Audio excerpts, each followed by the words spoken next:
Assalamualaikum warahmatullahi wabarakatuh.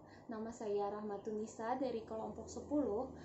Pada kesempatan kali ini saya akan mempresentasikan tentang tafsir surah Al-A'raf ayat 177.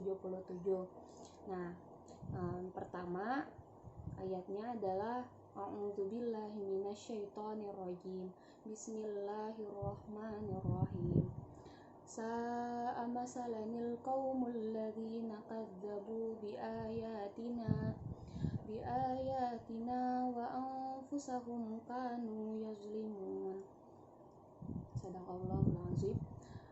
Artinya, sangat buruk perumpamaan orang-orang yang mendustakan ayat-ayat kami. Mereka menzalimi diri mereka sendiri. Dari Abu Al-Fida, Imamuddin Ismail bin Hafaz Syihamuddin Umar bin Katsir atau yang biasa kita kenal dengan Ibnu Katsir menafsirkan firman Allah, sa'a masalanil qaumul ladzina kadzdzabu biayatina, amat buruklah perumpamaan orang-orang yang mendustakan ayat-ayat kami. Di sini Allah berfirman bahwa seburuk-buruknya perumpamaan adalah perumpamaan orang-orang yang mendustakan ayat-ayat Allah.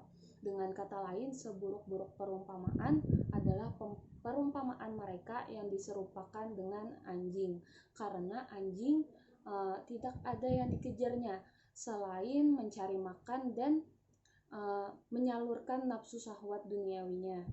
Barang siapa yang menyimpang dari jalur ilmu dan jalan petunjuk lalu mengejar kemauan hawa nafsu dan birahinya, maka keadaannya mirip dengan anjing, dan seburuk-buruk perumpamaan ialah yang diserupakan dengan anjing. Karena itulah di dalam sebuah hadis sahih disebutkan bahwa Nabi Shallallahu Alaihi Wasallam bersabda, laisa lana masalus saw al-aidu fi hibatihi kal kalbi yaudu fi qai'ihi.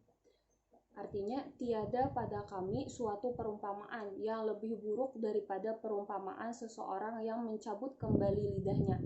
Perumpamaannya sama dengan anjing yang memakan kembali muntahnya.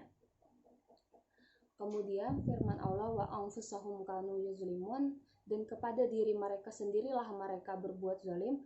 Maksudnya Allah tidak menganiaya mereka, akan tetapi mereka sendirilah yang menganiaya dirinya sendiri karena telah berpaling dari mengikuti jalan hidayah dan taat kepada Tuhan, lalu cenderung kepada keduniawian yang fana dan mengejar kelezatan serta kemauan hawa nafsu.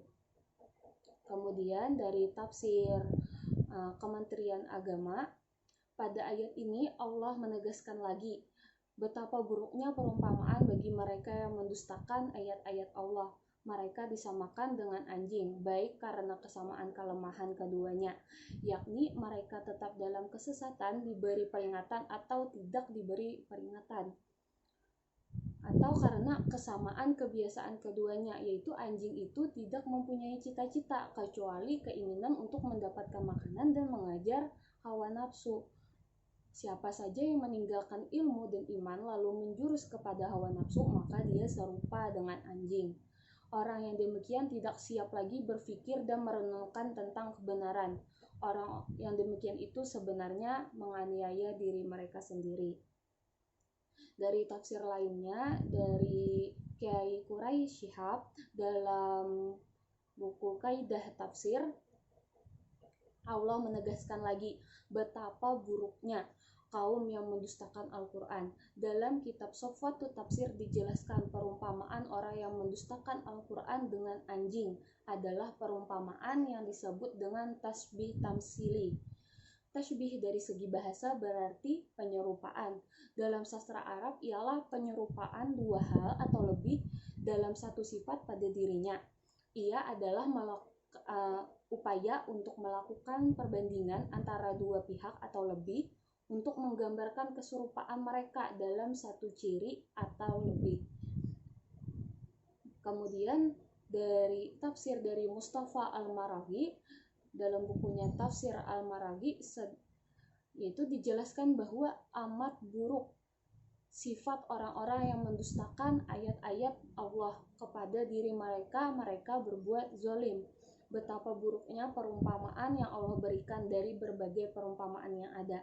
Sebenarnya dengan perbuatan seperti itu dia telah menganiaya diri mereka sendiri dan dia termasuk orang yang bodoh.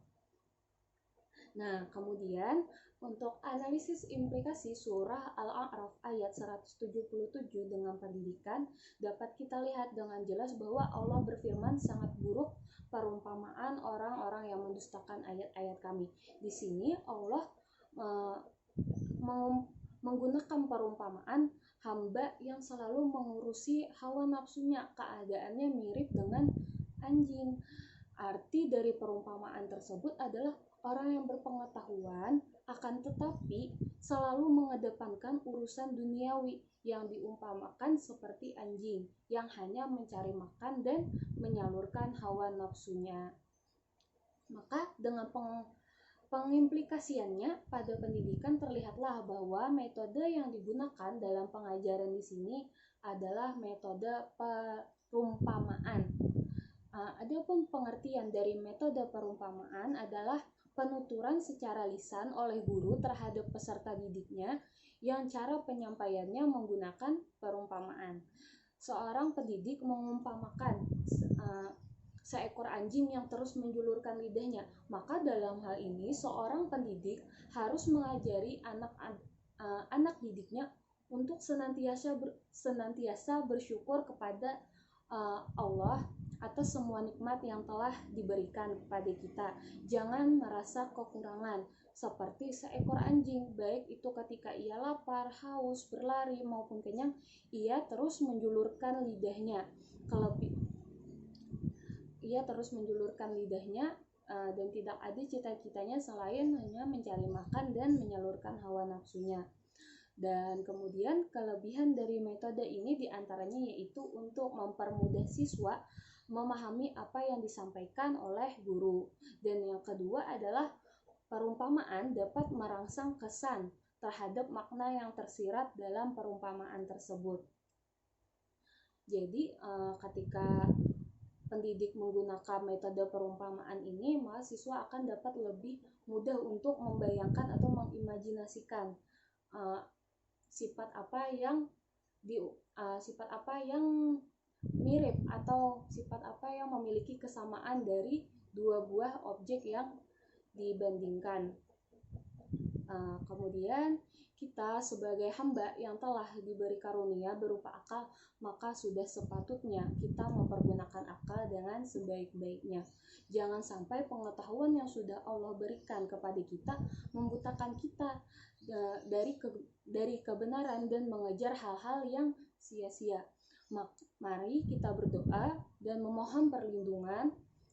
Dengan diberikannya kita berbagai ilmu pengetahuan semakin membuat kita dekat kepada Allah dan ikhlas dalam setiap ibadah serta berbuat kebaikan. Amin ya rabbal alamin. Sekian presentasi dari saya. Salah hilaf mohon dimaafkan. Wassalamualaikum warahmatullahi wabarakatuh.